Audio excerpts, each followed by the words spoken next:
Didukung oleh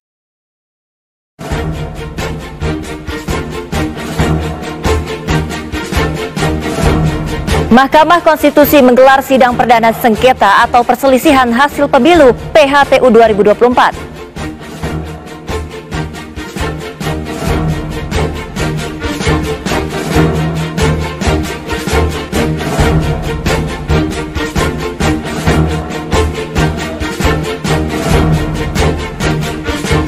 Kecelakaan beruntun terjadi di gerbang tol Halim Utama. Sejumlah kendaraan terbalik dan bertumpuk.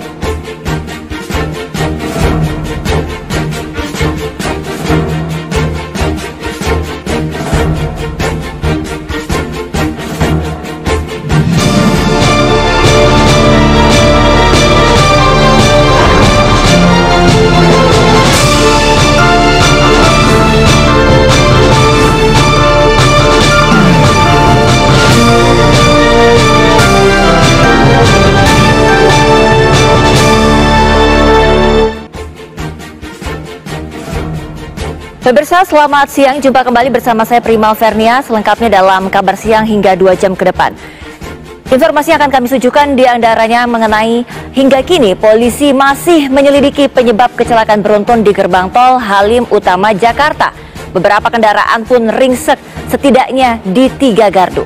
Selain itu, kami juga memiliki informasi lainnya mengenai Mahkamah Konstitusi atau MK, di mana hari ini menggelar sidang perdana sengketa atau perselisihan hasil pemilu PHPU 2024. Terdapat 2 sidang PHPU.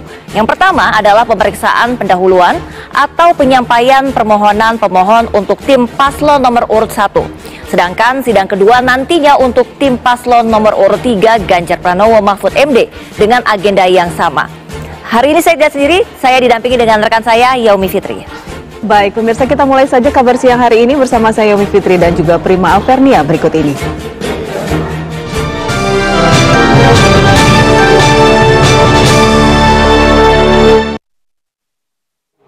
Kecelakaan beruntun terjadi di gerbang tol Halim Utama Rabu pagi. Sejumlah kendaraan terbalik dan bertumpuk. Ini beberapa video amatir yang dibagikan warganet di media sosial yang memperlihatkan kondisi gerbang tol Halim Utama setelah terjadi kecelakaan beruntun pagi tadi. Beberapa kendaraan terlihat ringsek, setidaknya di 3 gardu. Selain kendaraan pribadi, juga tampak truk yang terbalik bersama muatannya. Belum diketahui mengapa kecelakaan beruntun ini terjadi. Buntut dari peristiwa ini, jalan tol Jakarta Cikampek tersendat.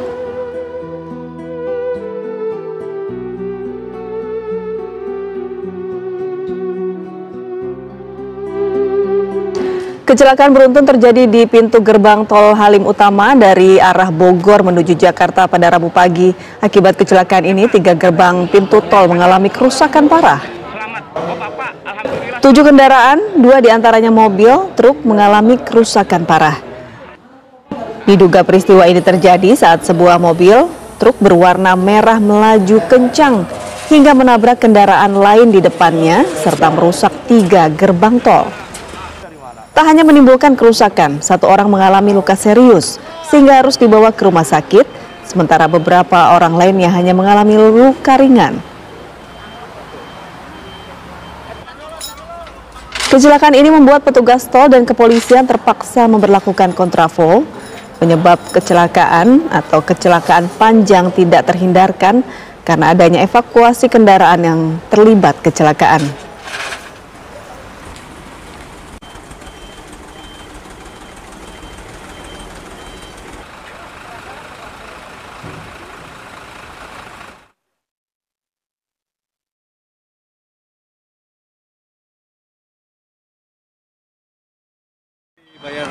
Bayar tol ya. Kita kalau nggak salah ada 2 mobil di depan, begitu berhenti. Nah, nggak tahu kenapa sih. Kita juga nggak tahu, tiba-tiba ditabrak dari belakang terus kita nabrak depan gitu aja. Yang nabrak dari belakang pertama kali mobil apa, Pak? Kalau kita kan nggak lihat karena yang ditabrak, tapi menurut informasi yang lain-lain, saksi lagi itu yang merah ini, truk merah ini. Oh, truk merah ini yang nabrak dari belakang. Ya. Ini tadi ada tabrak truk merah, yang depan kita nabrak depannya lagi. Oh, berarti posisi Bapak persis di belakang truk merah ini ya? Yes. Untuk memperbaharui informasi mengenai kecelakaan beruntun di pintu gerbang tol Halim Utama, kita bergabung dengan Faris Naufal di lokasi. Faris, sejauh ini bagaimana evakuasi? Apakah sudah seluruh mobil bisa dievakuasi di sana?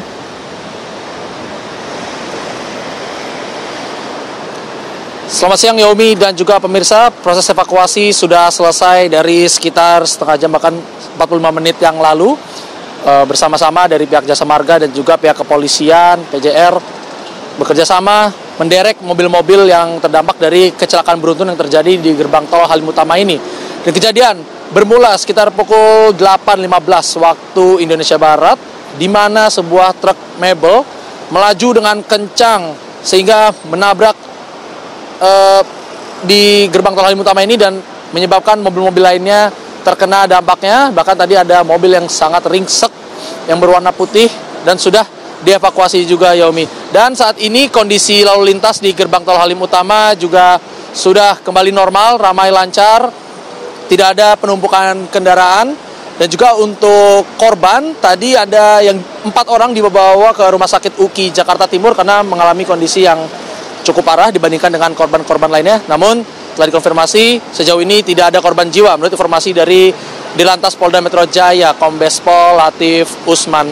Dan saat ini betul, Yomi, pihak kepolisian masih mendalami lagi proses kecelakaan beruntun ini, masih mengecek CCTV baik dari CCTV gerbang tol maupun CCTV di jauh sana, karena memang kejadian ini bermula pada saat truk mebel ini menabrak sebuah mobil begitu sekitar 300 meter di belakang, dan lalu truk masih belum diketahui apakah melarikan diri atau panik atau bagaimana. Truk melaju dengan kencang menuju ke arah gerbang tol Halim Utama di tempat saya mengabarkan ini, arah Jakarta, dan terjadilah kecelakaan beruntun yang menyebabkan beberapa mobil ada yang terbalik sampai pindah jalur karena sekitar 3 gardu tol tadi sempat ditutup jalannya, dan saat ini 2 gardu ditutup sementara karena memang sedang dilakukan pengecekan terlebih dahulu dari pihak kepolisian dan juga Jasa Marga untuk membersihkan puing-puing dan juga bekas oli. Di sini jika saya lihat bekas-bekas oli sudah di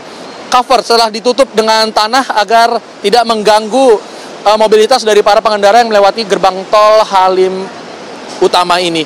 Dan nantinya memang supir truk ini yang diduga menjadi penyebab awal kecelakaan beruntun di gerbang tol Halim Utama akan diperiksa lagi, baik kondisi dari supir maupun kondisi dari kendaraannya. Nanti supir pun akan dites urin tadi menurut konfirmasi dari Dirlantas Polda Metro Jaya, dan juga kondisi kendaraan akan dicek apakah remnya blong atau ada faktor-faktor lainnya yang menyebabkan mengapa truk begitu mendekati gerbang tol malah melaju dengan kencang, tidak memperlambat laju kendaraannya sama sekali. Karena hal itulah yang menyebabkan kecelakaan ini menjadi cukup parah dan menyebabkan kemacetan yang cukup panjang pada waktu tadi. Dan kontraflow diberlakukan, namun menurut informasi memang dari Dilantas Polda Metro Jaya, kembali lagi dari Kombes Pol Latif Usman, kontraflow di bagian paling kanan gerbang tol Halim Utama memang sudah diberlakukan sejak lama. Maka dari itu memang kontraflow bukan menjadi antisipasi tadinya, antisipasi khusus yang dilakukan, namun memang telah dilakukan sejak lama kontraflow tersebut di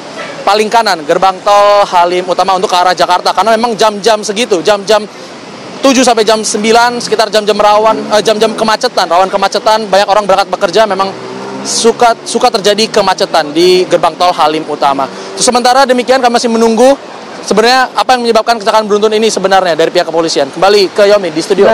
Baik, Faris, jika melihat kondisi di sana cukup padat merayap ya, melihat kendaraan mengantri di sana. Ada berapa panjangkah kemacetan terjadi dan sampai kapankah gerbang tol yang ditutup sementara itu akan dibuka kembali?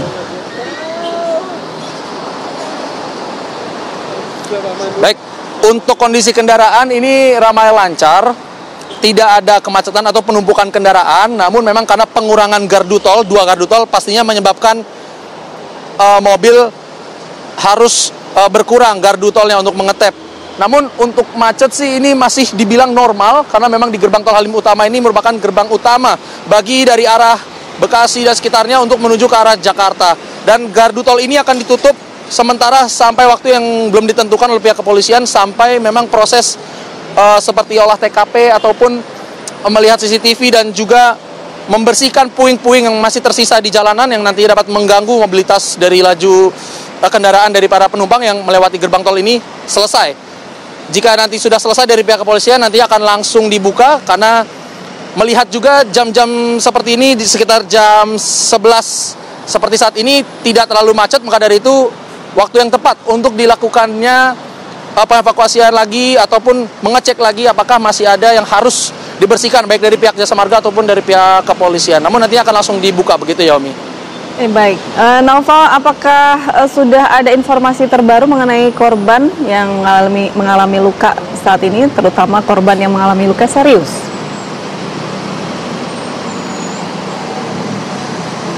Ya, korban dilarikan ada sekitar 4 orang diamankan ke Rumah Sakit UKI Jakarta Timur. Menurut informasi terakhir yang kami terima, memang rata-rata penyebab mengapa lukanya cukup parah karena ada yang terdesak oleh safety belt, lalu ada juga yang terbentur ke kaca ataupun ke dashboard, namun masih ditunggu lagi update resminya baik dari pihak rumah sakit atau pihak kepolisian. Namun memang ada satu yang cukup parah yang sampai mengalami sesak nafas seperti itu. Dan juga korban-korban lainnya yang baik yang parah maupun yang ringan itu sedang diidentifikasi lebih lanjut oleh pihak kepolisian, sedang dicek melalui KTP dari para pengendara dan juga para penumpang yang ada di kendaraan yang terdampak dari kecelakaan beruntun di gerbang tol Halim Utama ini. Yomi. Haris Naufal melaporkan langsung dari depan gerbang tol Halim Utama. Terima kasih. Pemirsa, kita ke kabar selanjutnya. Sebuah mobil berwarna merah yang dikendarai secara ugal-ugalan dan diduga melakukan tabrak lari.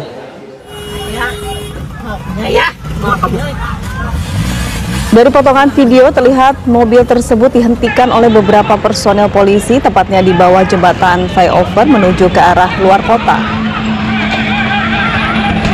Bukannya menghentikan mobilnya, ternyata mobil tersebut tetap jalan dan bahkan menabrak petugas yang berada di depannya. Petugas ini sendiri berusaha menghentikannya dan memukul kaca mobil menggunakan helm, namun pengendara mobil seolah tidak peduli dan petugas tersebut pun akhirnya terjatuh ke aspal. Ini ada buang barang tadi.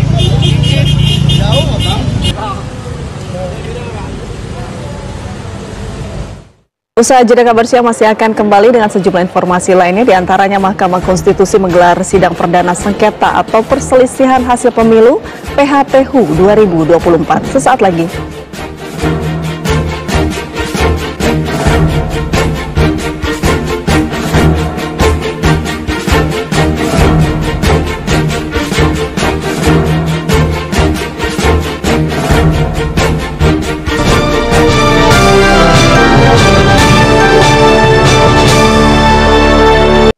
Pemirsa, Mahkamah Konstitusi atau MK hari ini menggelar sidang perdana sengketa atau perselisihan hasil pemilu PHPU 2024. Pada sidang sengketa Pilpres hari ini terdapat 2 sidang PHPU, di mana yang pertama adalah pemeriksaan pendahuluan atau penyampaian permohonan pemohon untuk tim paslon nomor urut 1. Sedangkan sidang kedua nantinya untuk tim paslon nomor urut 3, yakni Ganjar Pranowo Mahfud MD dengan agenda yang sama. Turut hadir pihak pemohon paslon nomor urut 1 termasuk Capres 01 Anies Baswedan dan Cawapres 01 Muhaimin Iskandar. Kemudian pihak termohon yaitu KPU, pihak terkait tim hukum paslon nomor urut 2 dan Bawaslu.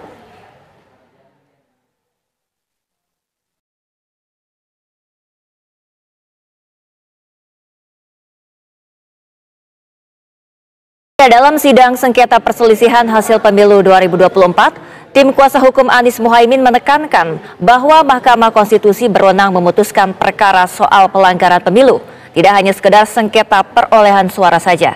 Usai memaparkan dalil gugatan dan juga petitum, Majelis Hakim memberi kesempatan pada pihak termohon untuk dan juga yang terkait untuk merespon gugatan pada sidang selanjutnya. Berikut adalah cuplikan sidang sengketa perselisihan hasil pemilu 2024 di MK Rabu pagi. Persidangan Mahkamah atas kasus PHPU Pilpres, publik akan menilai dan meyakini Apakah Mahkamah sebagai pengawal konstitusi akan memeriksa dan memutus perkara dengan memperhatikan secara sungguh-sungguh unsur paling substantif dalam proses pemilihan umum, yaitu berupa ditegakkannya azas dan prinsip di dalam proses election dan demokrasi yang diatur dalam Undang-Undang Dasar 1945. Tidak hanya sekedar memeriksa sengketa hasil suara saja. Dalilnya sangat jelas. Hasil suara Pilpres yang dipengaruhi oleh proses penyelenggaraan Pilpres yang mengabaikan azas dan prinsip pemilu, maka dipastikan akan memproduksi hasil kecurangan. Result never betrayed its process. Kecurangan dan pelanggaran pemilu yang melibatkan penyelenggara negara dan penyelenggara pemilu sangat berpengaruh terhadap perolehan suara dan rekapitulasi penghitungan suara bagi masing-masing pasangan calon. Karena itu, Mahkamah Konstitusi memiliki kewenangan untuk memutus ex aequo et bono yang diartikan sebagai permohonan kepada hakim untuk menjatuhkan putusan yang seadil-adilnya apabila hakim mempunyai pendapat lain.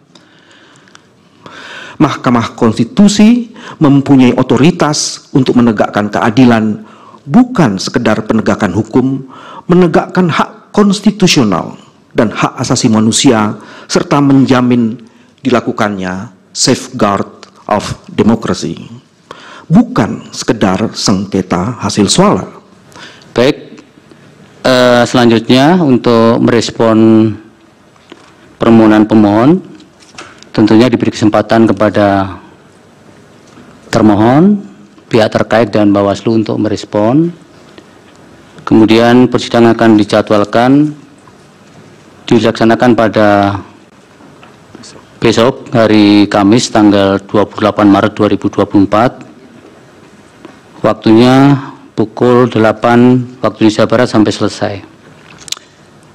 Tapi ini ada tawaran dari majelis.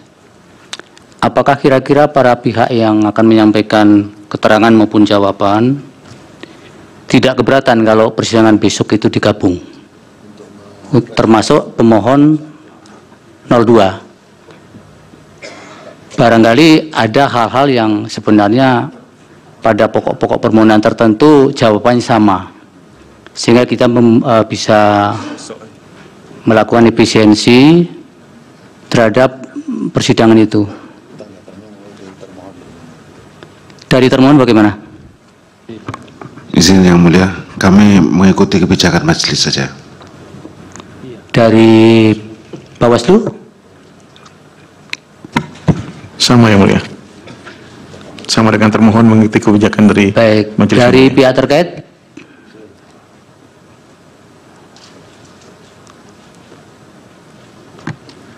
Terima kasih Yang Mulia. Kami dari pihak terkait pada kondisinya tidak keberatan dengan hal itu. Namun karena memang kami harus menghadapi dua perkara, kami mohon sidang itu besok digabung tapi dilakukan pada siang harinya, bukan di pagi harinya, supaya kami punya waktu untuk bisa mempersiapkannya. Jam 10. Kalau diambil tengah misal jam 10 gimana Pak Uto? Tidak jam 8 tapi jam 10, jadi kita ambil di tengah. Terima kasih Yang Mulia. Oleh karena memang kami menerima salinan dari permohonan ini berbeda waktunya. Dan berbeda waktu pula kami harus mempersiapkan jawaban. Saya kira tidak sepantasnya kalau permohonan yang kita terima dengan waktu yang berbeda, tapi kami harus menjawab pada waktu yang sama. Kecuali kami diberikan kesempatan memberikan jawaban sama dengan mengacu kepada permohonan yang kedua yang belakangan kami terima. Itu baru sepadan namanya. Jadi mintanya siang ya? Ya. Prinsipnya kami sepakat, tapi kalau boleh dilakukan siang hari, begitu Yang Mulia. Baik, kami dari majelis sudah sepakat juga kalau jam 1. Jadi besok pemohon 2 akan diberi tempat untuk bersebelahan dengan pemohon nomor 1.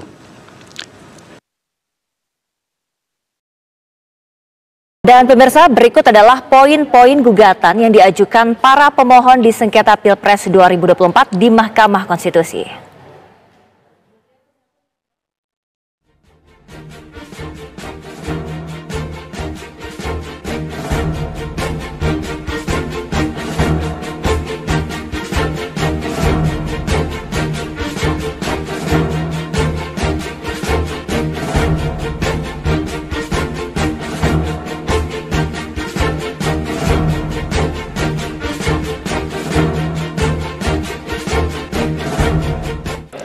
Ketua Majelis Hakim Mahkamah Konstitusi menegaskan bahwa di sidang pembuktian masing-masing pihak pemohon hanya diperbolehkan menyertakan 19 orang saksi dan ahli. Berdasarkan aturan, nantinya pernyataan saksi hanya diberi waktu masing-masing 15 menit dan keterangan ahli diberikan waktu 20 menit. Dan berikut adalah pernyataan dari Ketua MK Soehartoyo sebelum menutup sidang sengketa Pilpres hari ini. Kemudian hal lain yang perlu disampaikan oleh Mahkamah adalah yang pertama berkaitan dengan rencana pengajuan saksi dan ahli, karena ini penting untuk dipersiapkan dari sekarang.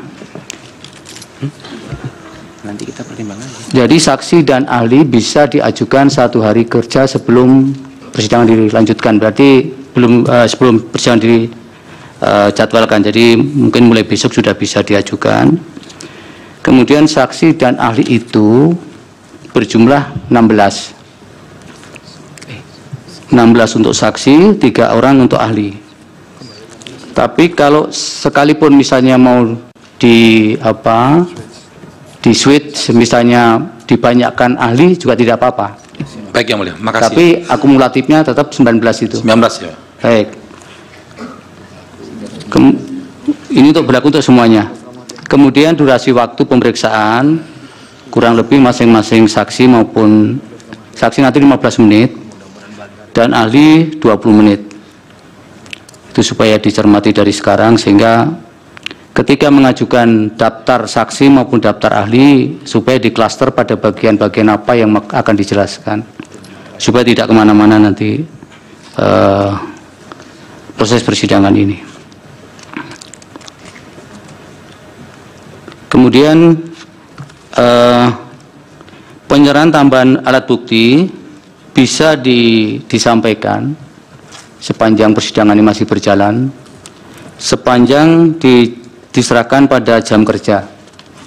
Jangan ketika sudah sore atau malam hari, termasuk kalau ada pihak yang akan mengajukan isage atau mempelajari bukti-bukti dari pihak yang lainnya. Itu juga diajukan dan dilaksanakannya juga pada range waktu jam kerja yang ditentukan oleh Mahkamah antara jam 8 sampai 16. Punya Pak. Kemudian PPT tadi Pak Ari supaya diserahkan ke Mahkamah dan kepada para pihak juga supaya diberikan supaya peradilan kita ini bisa fair, bisa semua terbuka, tidak ada yang ditutup-tutupi. Kemudian jika persidangan sudah mulai, tadi ada pihak yang minta izin untuk masuk, tapi karena sudah terlambat tidak diperkenankan supaya koordinasinya juga semakin diperbaiki. Kemudian yang terakhir berkaitan dengan siapapun yang ada di ruang sidang ini sebaiknya tidak menggunakan handphone. Tadi majelis melihat masih banyak kuasa hukum yang bermain handphone, tapi karena kami masih menjaga dan ini persidangan pertama, saya kira masih bisa dipahami itu. Tapi besok-besok kami minta supaya itu tidak terulang kembali. Kemudian kalau ada hal-hal lain yang tadi berbeda dengan apa yang disampaikan di persidangan dengan yang ada di dokumen permohonannya, nanti direspon saja di keterangan jawaban Bawaslu, KPU, termohon, keterangan Bawaslu dan tanggapan dari pihak terkait. Silakan. Karena itu sudah merupakan bagian dari fakta persidangan. Untuk memperbaharui informasi mengenai sidang perdana perselisihan hasil pemilu PHPU 2024, kita bergabung dengan rekan kami Fatima Albar yang kali ini sudah berada di gedung KPK MK. Fatima, bagaimana jalannya persidangan hari ini? Ya, Prima dan juga pemirsa, betul sekali memang hari ini Mahkamah Konstitusi atau MK menggelar sidang perdana sengketa Pilpres 2024 atau permohonan perselisihan hasil pemilu PHPU 2024 di tempat saya melaporkan saat ini di gedung MK Jakarta Pusat. Dan memang pada agenda sidang PHPU hari ini ada 2 agenda sidang, di mana pada sidang agenda pertama itu merupakan pemeriksaan pendahuluan atau penyampaian permohonan pemohon untuk paslon urut 1 yaitu Anies Baswedan dan Muhaimin Iskandar. Dan untuk sidang kedua dengan agenda yang sama, yaitu pemeriksaan pendahuluan untuk ke paslon nomor urut 3 atau dari kubu paslon urut 3. Dan tadi tepat pada pukul jam 8 pagi sidang telah dimulai, dan pada saat itu juga dihadiri langsung oleh paslon nomor urut 1 yaitu Anies Baswedan bersama dengan wakilnya yaitu Muhaimin Iskandar. Dan memang pada proses pemeriksaan pendahuluan ini pemirsa ada beberapa rangkaian yang dilaksanakan selama proses persidangan tadi. Di antaranya memeriksa kelengkapan, kemudian juga kejelasan materi permohonan, serta memeriksa dan mengesahkan alat bukti dari pemohon yaitu kubu 01. Namun tidak hanya pemohon saja yang turut hadir dalam sidang hari ini, juga ada pihak termohon yaitu pihak KPU, kemudian juga ada pihak terkait yaitu pihak dari kubu atau tim 02 pasangan nomor urut 2, dan juga ada pihak dari Bawaslu yang turut hadir dalam persidangan. Dan memang tadi dalam persidangan dari kubu 01 atau tim hukum 01 menyampaikan beberapa barang bukti, alat bukti yang menjadi dugaan kuat adanya kecurangan dalam proses pemilihan umum 2024 kemarin atau Februari lalu. Dan memang tadi persidangan pun sudah selesai, hasil-hasil yang sudah disampaikan kepada Hakim MA juga sudah di MK juga sudah diterima, dan nantinya esok hari pada pukul 1 siang akan diberikan kesempatan bagi pihak termohon yaitu KPU maupun pihak terkait yaitu pasangan atau paslon nomor urut 2 serta Bawaslu untuk menanggapi hal-hal yang sudah disampaikan pada sidang pagi hari ini. Dan memang sidang untuk paslon nomor urut 1 sudah selesai, nantinya pada pukul 1 siang akan kembali dilanjutkan sidang persisihan permasalahan pemilu 2024 untuk kubu 03, dan juga turut dihadiri oleh pihak terkait yaitu 02, dan kemudian juga pihak termohon yaitu KPU serta dari pihak Bawaslu. Sementara kami masih menunggu jalannya persidangan pada pukul 1 nanti. Sementara itu, Prima kembali ke studio. Ya, Fatimah, apakah rencananya paslon nomor urut 3 akan hadir dalam sidang siang nanti?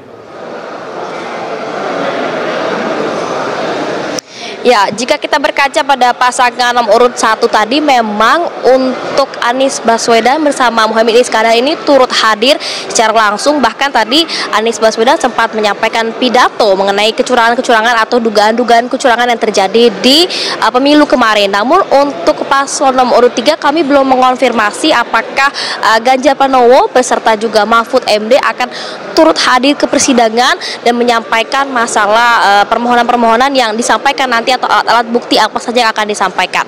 Jadi kami masih menunggu konfirmasi apakah Ganjar Pranowo maupun Mahfud MD akan turut hadir seperti pasangan nomor urut 1, karena tadi Anies Baswedan dan Muhaimin Iskandar juga turut hadir dan sempat membacakan pidato. Seperti itu, Prima. Iya, usai sidang tadi apakah ada hal yang disampaikan oleh paslon nomor urut 1 ataupun timnya terkait sidang? Ya, memang usai persidangan tadi semua pihak, baik itu nomor urut 1 selaku pemohon, baik itu nomor atau pihak terkait paslon nomor urut 2, terus juga dari pihak Bawaslu, KPU memang sempat memberikan beberapa pernyataan dan kesan atau hasil dari sidang pada pagi hari ini kepada awak media. Namun jika kita ringkas, untuk dari pihak 01 sendiri memang menyampaikan ada beberapa poin-poin gugatan yang ia sampaikan, dan ia berharap gugatan-gugatan tersebut memang diterima oleh Mahkamah Konstitusi. Jika kita lihat ada 9 gugatan yang diajukan oleh pihak kubu 01, namun juga kita ambil benang merahnya atau garis besarnya dari gugatan-gugatan yang disampaikan oleh kubu 01, diantaranya ia meminta adanya pemilih ulang tanpa adanya pasangan nomor urut 2, kemudian juga pembatalan hasil pemilu lalu serta mendiskualifikasi proses Gibran Rakabuming Raka menjadi wakil presiden. Seperti itu, Prima. Baik, terima kasih Fatimah atas laporan Anda langsung dari Gedung MK.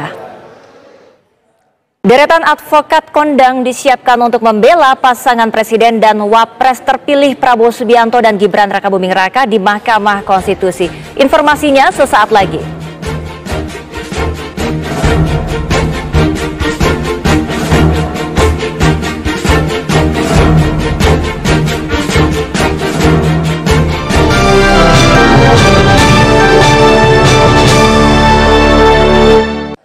Deretan advokasi kondang disiapkan untuk membela pasangan presiden dan wapres terpilih Prabowo Subianto dan Gibran Rakabuming Raka di Mahkamah Konstitusi. Timnas Amin maupun Ganjar mengklaim punya bukti dan dalil dalam menghadapi sengketa Pilpres 2024.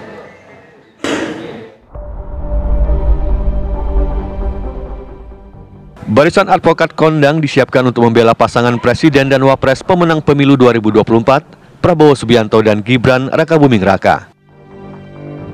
Para advokat ini tergabung dalam tim pembela Prabowo Gibran. Mereka mengajukan permohonan agar kliennya menjadi pihak terkait dalam gugatan perselisihan hasil pemilihan umum atau PHPU yang diajukan tim 01 Anies Mohaimin dan 03 Ganjar Mahfud MD di Mahkamah Konstitusi. Wakil Ketua Tim Pembela Prabowo Gibran Otto Hasibuan menilai gugatan sengketa Pilpres 2024 dari Amin dan Ganjar cacat formil. Karena memang secara formal kami melihat bahwa gugatan yang diajukan oleh 01 dan 03 tersebut adalah cacat formil. Cacat formil, cacat prosedural, sehingga karena tidak memenuhi secara formil, maka kami melihat bahwa berpotensi besar bahwa permohonan itu tidak akan dapat diterima. Sementara itu, tim hukum Timnas Amin yang lebih dulu mendaftarkan permohonan ke MK mempersoalkan pencalonan Gibran sebagai cawapres Prabowo. Intinya adalah permasalahan pencalonan wakil presiden, calon wakil presiden di 02. Dari awal proses tersebut bermasalah dan lanjutan masalahnya luar biasa. Karena kebetulan calon wakil presiden ini adalah anak seorang presiden, sehingga membawa dampak yang begitu luar biasanya. Ketua Tim Hukum Ganjar Mahfud, Todung Mulya Lubis, telah menyiapkan ahli dan saksi fakta dalam sidang PHPU di MK. Kami dari Paslon 03 pasti akan ke MK. Kami sudah siap dengan permohonan kami, dengan bukti-bukti, dengan saksi-saksi fakta, dengan ahli-ahli yang kita akan ajukan. Mudah-mudahan Mahkamah Konstitusi memberikan kesempatan yang seluas-luasnya kepada kami. Tim hukum dari ketiga kandidat saling klaim punya bukti maupun dalil untuk beradu di Mahkamah Konstitusi. Lalu seperti apa peluang barisan pakar hukum dari ketiganya untuk memenangkan pokok perkara Pilpres 2024? Dikabulkan atau ditolak? Tim TV One mengabarkan. Calon Wakil Presiden terpilih Gibran Rakabuming Raka angkat bicara mengenai wacana Pilpres 2024 diulang. Ia menyindir halus tim pasangan Anies Mohaimin yang meminta agar pemilu diulang tanpa mengikut sertakan Gibran Rakabuming Raka.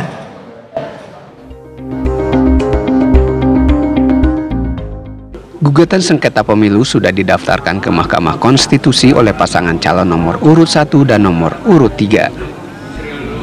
Kini gugatan tersebut tinggal menunggu jadwal persidangan yang rencananya mulai digelar 27 Maret esok. Tim pasangan Amin menginginkan pemilu diulang tanpa mengikut sertakan Gibran Rakabuming Raka karena pemilihannya sebagai cawapres dinilai bermasalah. Menanggapi hal tersebut, Gibran Rakabuming Raka malah menyindir secara halus. Pemilu diulang tanpa Gibran itu tanggapannya gimana? Misalnya nanti diulang, terus jagoannya kalah, apa minta diulang lagi? Apakah minta diulang sampai menang? Itu. Ya, sekali lagi, kalau ada yang kurang berkenan, silakan melalui jalur-jalur yang sudah ada, ya. Kan sudah ada mekanismenya sendiri-sendiri. Sebelumnya, tim pemenangan peserta Pilpres 2024 nomor urut 1 dan nomor urut 3 menggugat hasil Pilpres 2024 ke Mahkamah Konstitusi. Keduanya meminta pasangan Prabowo Gibran didiskualifikasi dari Pilpres 2024. Dari Solo, Jawa Tengah, Effendi Rois, TV One mengabarkan.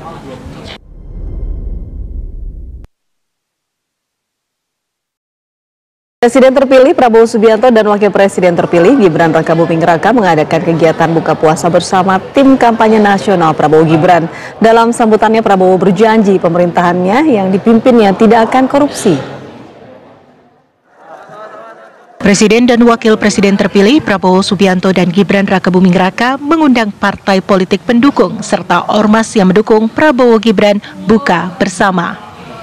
Prabowo menyalami para tokoh politik senior, termasuk Ketua Dewan Pembina Partai Golkar, Abu Rizal Bakri. Prabowo juga menyebutkan satu persatu semua partai politik pendukung serta ormas yang mengusung Prabowo Gibran dalam pemilu 2024. Prabowo mengatakan tugas mulia yang diembankan rakyat kepadanya akan dijalani sepenuh hati. Dirinya juga berjanji pemerintahan yang dipimpinnya tidak akan korupsi. Kita akan menutup semua kebocoran. Kita akan berusaha meminimalkan korupsi. Dan saya ingatkan pemerintah yang akan saya pimpin nanti tidak akan kompromi dengan korupsi.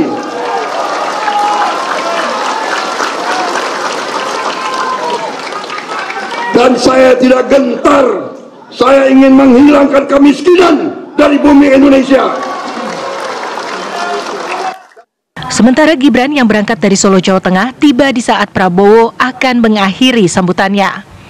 Prabowo pun menyempatkan diri untuk menyapa Gibran sebelum menutup sambutannya. Usai memberikan sambutan, Prabowo kemudian mengajak Gibran untuk menyapa para anggota TKN dan pimpinan partai koalisi yang hadir dalam acara tersebut. Tim TV One mengabarkan. Wakil Ketua Umum Partai Golkar Ahmad Doli Kurnia mengklaim Partai Golkar akan menghormati aturan Undang-Undang MD3 yang menyatakan Ketua DPR berasal dari partai pemenang pemilu 2024. Lalu bagaimana PDI Perjuangan meyakini komitmen Golkar tersebut? Saya kira saya mau menyampaikan sikap Golkar, karena saya sekarang ada di salah satu pimpinan di Partai Golkar. Kami tentu memahami proses demokrasi yang tentu harus kita terus kembang tumbuhkan ya di Indonesia ini. Kalau kita lihat dari hasil pemilu dari segi dari suara saja ya, kami menghormati bahwa dari suara yang sudah dihitung oleh KPU, PDI Perjuangan masih dalam ranking yang teratas, selisih sekitar 2% dengan Partai Golkar, dan kami menghormati hasil itu. Itu hasil yang ditunjukkan, yang diberikan oleh rakyat Indonesia kepada kita semua dalam pemilu tahun 2024 kemarin. Nah, soal kursi nanti kita lihat, karena KPU secara resmi belum mengumumkan, walaupun kita juga mungkin sudah punya perhitungan masing-masing di dalam partai politik ya. Nah, apapun hasilnya nanti, tentu kita akan menghormati. Siapa yang mau menjadi pemenang kita akan akui, siapa yang jadi pemenang nggak kita pungkiri gitu. Dan kemudian kita tempatkan pada peraturan perundangan yang berlaku. Nah, kalau kemudian sekarang kita punya undang-undang MD3, siapa yang memiliki kursi tertinggi itu akan jadi ketua DPR, ya saya kira itu akan kita hormati. Itu sikap Partai Golkar sekarang. Saya kira benar kata beliau itu. Nanti kita lihat bagaimana finally komposisi kursi DPR setelah mungkin nanti perhitungan atau sengketa di Mahkamah Konstitusi. Dan beliau tadi sudah menggarisbawahi ya pemenang pemilu ya memang menurut undang-undang existing hari ini adalah Ketua DPR RI. Saya kira sekali lagi itu menjawab optimisme saya di awal pernyataan saya tadi. Baik, cukup yakin Mas Basara dengan apa disampaikan Bang Doli bahwa tidak akan terjadi revisi Undang-Undang MD3, begitu Mas Basara? Iya, kalau dilihat dari narasi yang disampaikan Mas Doli tadi bahwa Golkar akan memegang teguh Undang-Undang MD3 yang berlaku sekarang, di mana di sana diatur bahwa pemenang pemilu pertama akan menjadi ketua DPR, dan kemudian 4 orang wakil ketua DPR adalah dari pemenang pemilu suara terbanyak berikutnya. Itu norma yang berlaku di dalam Undang-Undang MD3 yang sekarang ini berlaku, tepatnya di pasal 427D ayat 1. Pemirsa, di hari kedua pencarian korban tertimbun longsor di Kampung Gintung, Desa Cibenda, Kecamatan Cipongkor, Kabupaten Bandung Barat, Jawa Barat, tim SAR gabungan berhasil menemukan 4 orang korban. Keempat korban kini telah dibawa, yakni untuk dievakuasi ke Rumah Sakit Umum Cilincing. Tim SAR gabungan berhasil mengevakuasi 4 korban, yang mana korban pertama berjenis kelamin perempuan, yakni seorang anak ditemukan pada pukul 11.54 waktu Indonesia Barat. Korban kedua yakni seorang anak laki-laki pada pukul 12.23 waktu Indonesia Barat. Kemudian korban ketiga ditemukan pada pukul 12.56 waktu Indonesia Barat yang merupakan seorang perempuan dewasa. Sementara itu korban keempat ditemukan pada pukul 16.32 waktu Indonesia Barat berjenis kelamin perempuan dewasa. Pencarian di hari kedua pun dihentikan sementara dan dilanjutkan pada Rabu pagi dengan mengerahkan 270 personel tim gabungan dan menggunakan alat manual Alkon mesin penyemprot lumpur serta menggunakan anjing pelacak.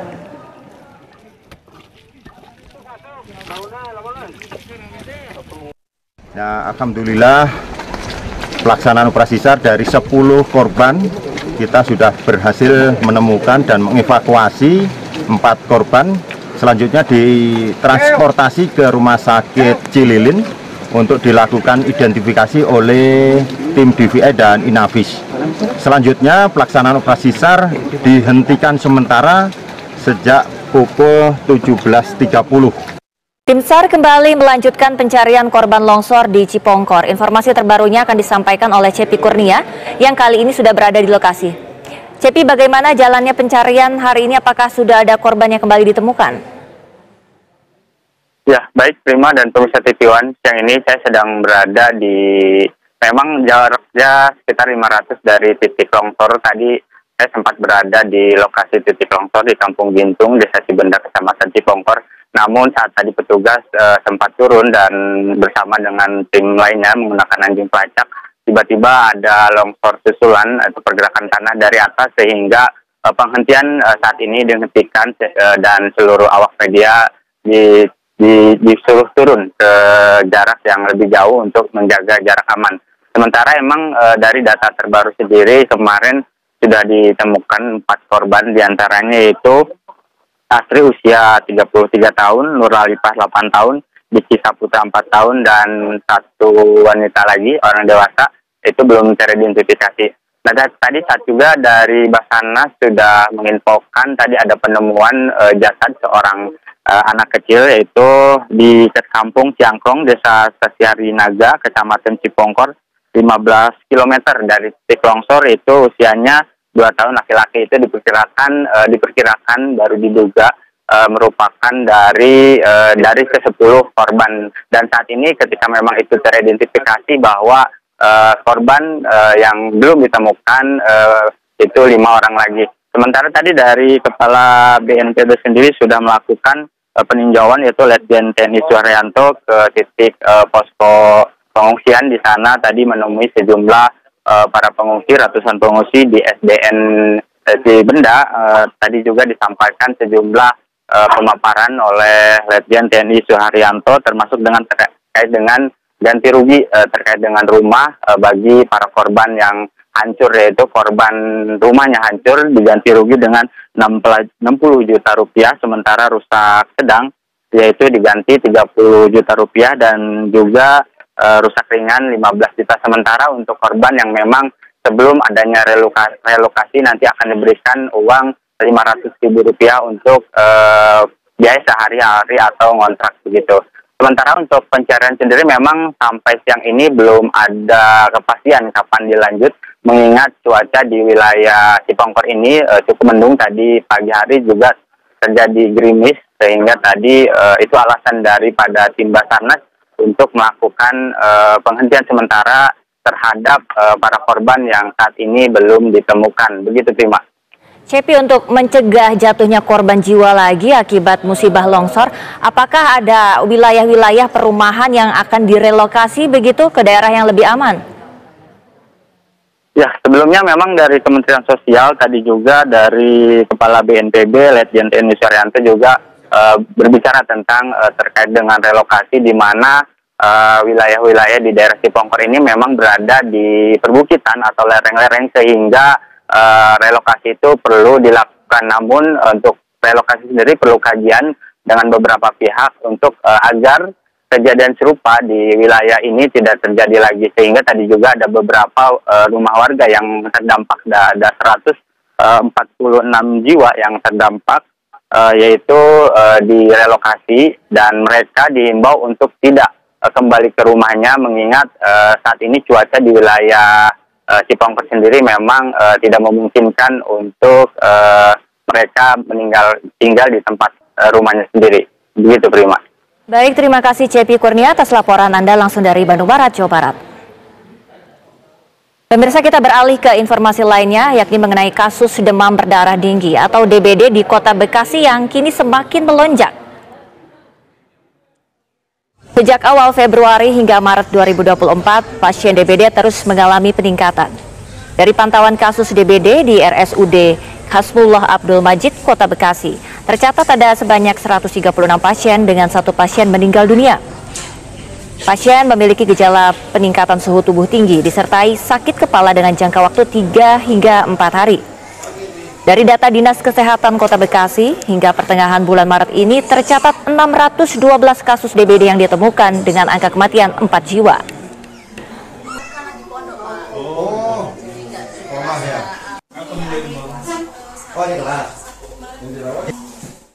Ya, Kementerian Kesehatan merespon masifnya peningkatan angka kasus demam berdarah tinggi di sejumlah wilayah di Indonesia.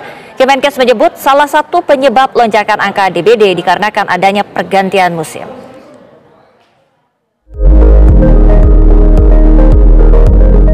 Kasus demam berdarah dengue kian meningkat di Indonesia. Sebanyak 478 kabupaten kota sudah melaporkan adanya kasus demam berdarah dengue.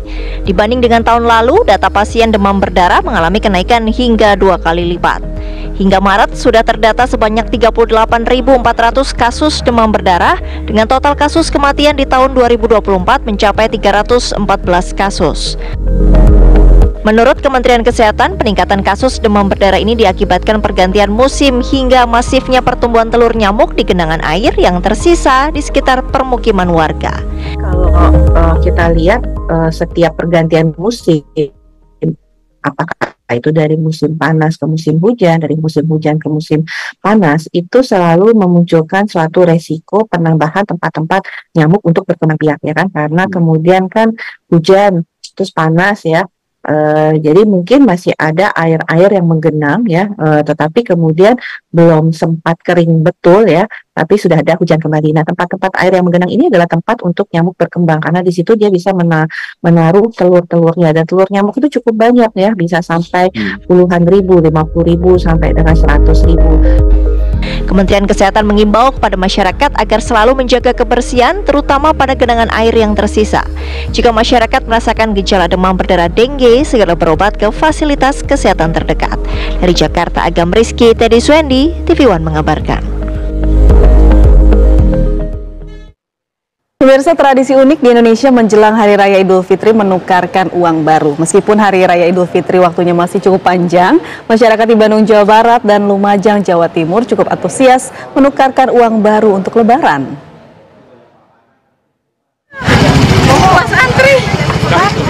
Ratusan warga menyerbu gerai penukaran uang baru yang digelar Bank Indonesia di Lumajang, Jawa Timur pada Selasa siang.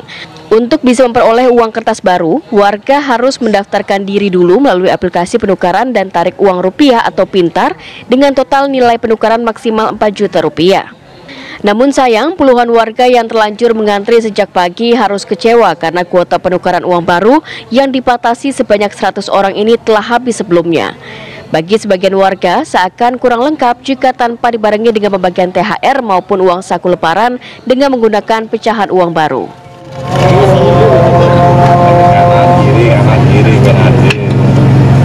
Lebaran untuk keluarga juga banyak yang titip, Mas. Ya, ini hari ini tukar berapa, Mbak?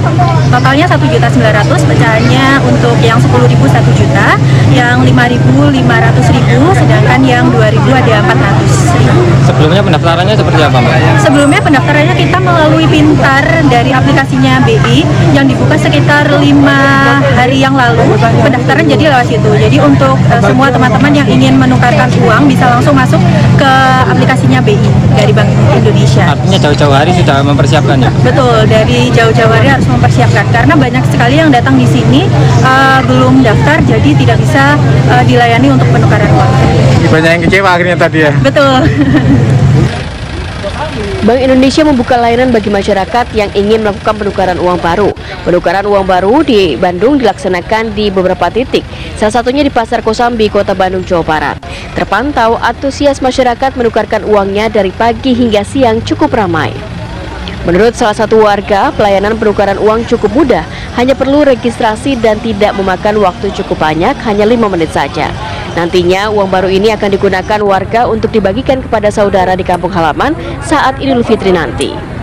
Dilansir dari halaman resmi Bank Indonesia menyebutkan jika dibandingkan dengan tahun lalu, BI hanya menukarkan uang baru mencapai 3,8 juta rupiah. Saat ini masyarakat dapat menukarkan uangnya hingga 4 juta rupiah per orang bahkan lebih. Tim TV One mengabarkan.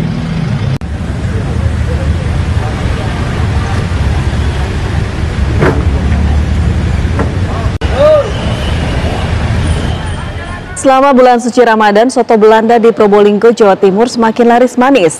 Pasalnya, rasa soto Belanda ini sangat lezat dengan rempah-rempahnya sehingga diburu pembeli untuk menu berbuka puasa.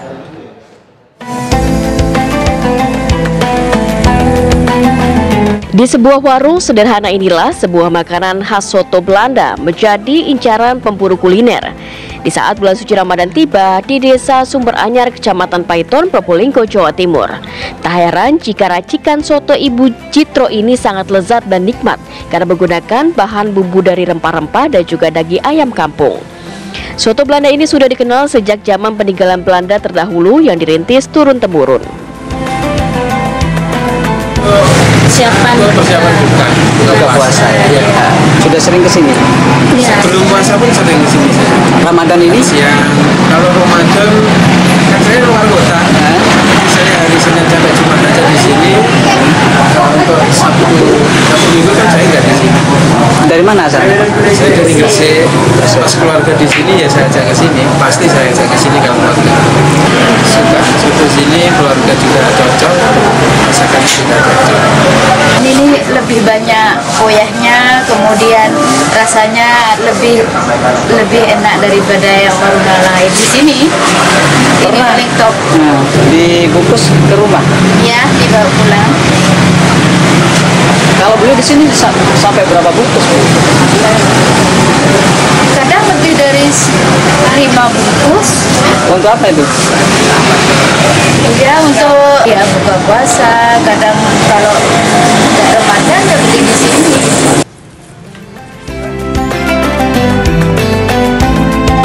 Soto Belanda tersebut rasanya berbeda dengan soto yang lain karena mempunyai ciri khas sendiri. Selain menggunakan ayam kampung, juga memakai rempah-rempah tradisional atau tanpa pengawet. Apalagi ditambah kikil dan olahan koya spesial sehingga rasanya khas, lezat dan juga gurih. Soalnya ibu saya jualan soto sejak zaman Belanda. Bu, ada bumbu rahasia kok di sini terkenal enak sotonya, Bu? Tidak ada rahasia. Cuma saya pakai bumbu tanah sama kikil. Sejak tahun berapa Ibu meneruskan generasi dari orang tuanya? Tahun 80. Tahun 80? Iya. Sampai sekarang? Sampai sekarang.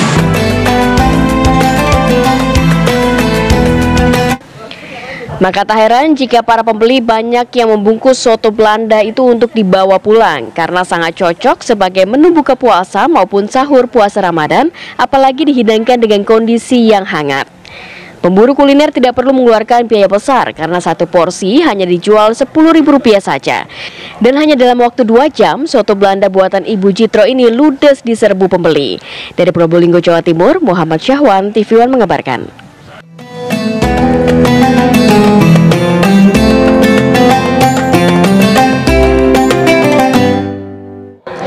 Suara azan berkumandang di sejumlah masjid di kota New York, Amerika Serikat. Mulai Ramadan tahun ini, pemerintah kota New York mengizinkan penggunaan pengeras suara untuk mengumandangkan azan. Allahu Akbar, Allahu Akbar. Yo, stand up, come on. Asyhadu an la ilaha illallah. Asyhadu an la ilaha illallah. Suara azan maghrib dari Masjid At-Taqwa yang berada di seberang saya baru saja dikumandangkan dan saya bisa mendengarkan dari lokasi tempat saya berada. Dan Masjid At-Taqwa yang berada di persimpangan antara Bedford Avenue dan Fulton Street di Brooklyn merupakan salah satu masjid di kota New York City yang menggunakan pengeras suara yang diletakkan di luar masjid. Umat Muslim di kota New York, Amerika Serikat pada Ramadan tahun ini mendapatkan kado indah. Mereka bisa mendengarkan kumandang azan sebagai penanda buka puasa sekaligus panggilan sholat. Mulai Ramadan tahun ini, pemerintah kota New York mengizinkan penggunaan pengeras suara di luar bangunan masjid untuk mengumandangkan azan selama bulan suci Ramadan. Azan maghrib salah satunya dikumandangkan di Masjid At-Taqwa di Brooklyn. Suara azan bisa diperdengarkan melalui pengeras suara yang terletak di luar masjid. Kumandang azan memecah kebisingan dan hiruk-pikuknya kesibukan di salah satu kawasan tersibuk di Brooklyn ini. Suasana Islami semakin kental karena di kawasan ini terdapat banyak restoran, supermarket, dan pertokoan yang menjual produk-produk halal. Kehidupan Islami di wilayah ini semakin terlihat dengan banyaknya umat Muslim yang memenuhi masjid. Salatul Fajr will make salah over 100 people. Salatul Dhuhr and Asr and Maghrib and Isha we have like 350 and more. Jum'ah we have over 1200 making prayer on Yom al-Jum'ah. Untuk menjaga keamanan, anggota NYPD atau polisi kota New York berjaga di sekitar masjid. Kehadiran mereka untuk memberikan rasa aman dan khusyuk bagi umat Islam yang sedang beribadah. Dari New York, Amerika Serikat, Yandri Subakti, TV One mengabarkan.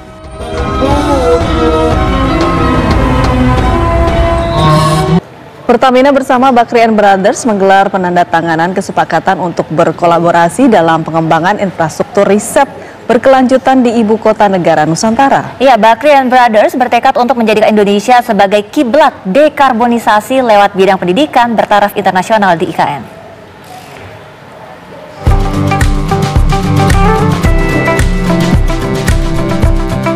Kolaborasi pengembangan infrastruktur riset di ibu kota negara Nusantara terus berlanjut. Kolaborasi ini untuk mendukung tercapainya net zero emission Indonesia pada tahun 2060. Selain itu, kolaborasi ini juga diharapkan mampu mendukung pertumbuhan ekonomi Indonesia. Bertajuk International Institute of Sustainability Indonesia, penandatanganan kesepakatan dilakukan Pertamina dan Bakri & Brothers. Di mana semua perusahaan, semua negara sama sekarang bahwa energy security ini menjadi prioritas karena ini yang akan bisa mendukung ke arah pertumbuhan ekonomi suatu negara. Karena dengan adanya energi yang reliable, energi yang affordable, maka inflasi bisa kita tekan, pertumbuhan ekonomi bisa naik dan akan tercipta employment. Ada penyerapan tenaga kerja. Dengan semua effortnya beserta seluruh tim dan juga kepada Mas Anin yang kemudian bisa menjembatani bahwa kita bisa membawa Stanford untuk datang sangat penting, memberikan keyakinan pada kita semua bahwa kita tidak main-main, bahwa kita serius di sini karena kita bisa menggandeng gitu ya university kelas dunia di IKN ini. Pertamina dan Bakri & Brothers bertekad untuk menjadi Indonesia sebagai kiblat dekarbonisasi lewat bidang pendidikan bertaraf internasional di IKN. Ini saya terima kasih, merasa terhormat bisa kerjasama dengan Pertamina, bukan hanya perusahaan salah satu yang terbesar di Indonesia, tapi di dunia juga, lalu juga dipimpin oleh salah satu perempuan yang paling powerful ya, itu kalau di rankingnya ya. Kita berpikir gimana ya caranya supaya Indonesia ini bisa menjadi Mekahnya dekarbonisasi. Nah, akhirnya kita semua sepakat mungkin mulainya dari akademia, apalagi ini bisa membuat sumber daya manusia yang luar biasa. Tapi semua itu butuh brand name. Jadi saya pikir-pikir, kebetulan Stanford bukan saja alma mater, tapi baru membuat School of Sustainability. Jadi ini benar-benar juga banyak kebetulan ya, seperti apapun dalam hidup ya, untuk bikin Green Silicon Valley Indonesia. Nah itu membuat saya menjadi seneng. Saya bilang, Bu, ini kan keren nih Bu yang gede, tapi kalau etalasenya boleh nggak Bu bikin sama-sama.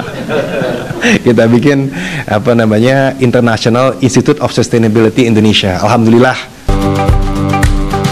Dalam waktu dekat, groundbreaking atau peletakan batu pertama akan dilakukan oleh Pertamina dan Bakri & Brothers pada bulan Mei mendatang di IKN. Dari Jakarta, Vena Kintan, Indra Kali, TV mengabarkan.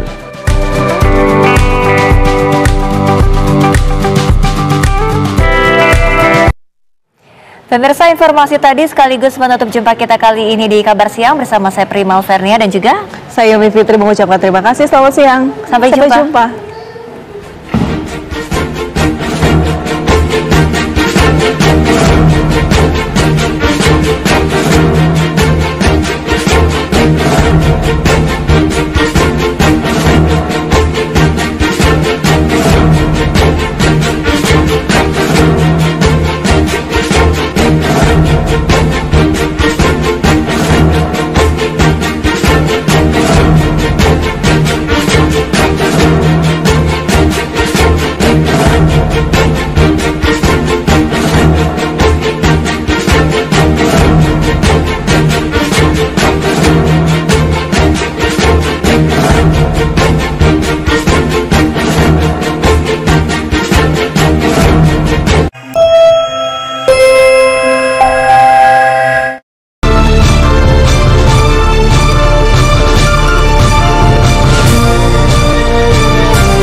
Didukung oleh